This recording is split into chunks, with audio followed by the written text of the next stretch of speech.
Hi, this is Pete the Tech Guy, and this is the latest of our subscriber-only commentaries.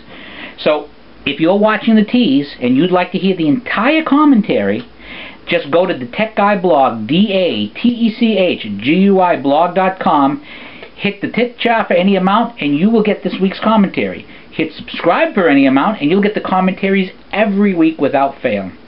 I want to talk about a big cultural change. I like old movies, and I remember an old movie with Burt Lancaster. I believe it was called The Flame and the Arrow. And it was about this guy who lived basically in the woods type of thing. He was interested in getting his son. His son was with this Austrian noble.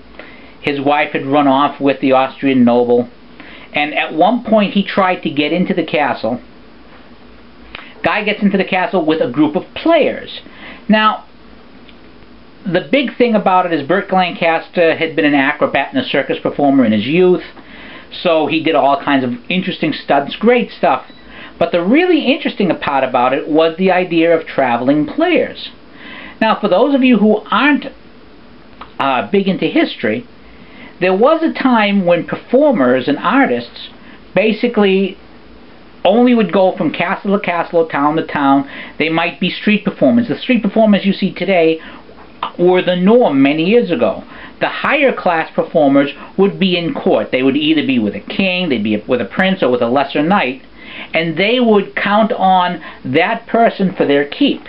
It would be very, very rare that one of these performer types would be rich or wealthy, because they depended solely upon the sponsorship of this rich person to keep them in food. Forget keeping them in riches. So none of these guys would be very rich. None of these guys would be very popular with the average person. They weren't known. They were going from noble to noble to try and make their living. As time went on and you had theaters, even with like Shakespeare and so forth, you had plays and such being sponsored by people who were rich. You had the rich patron, or as you would hear in a Broadway show, an angel, and it would be the angel that would make the arrangements. For example, Monty Python's Life of Brian, George Harrison was the angel. He provided the money that allowed the Pythons to make that movie. Without George Harrison, no Life of Brian, one of the funniest comedies ever made. But the whole point that I'm trying to make here is about how players were thought of in culture. Boy, has that changed. Let me explain.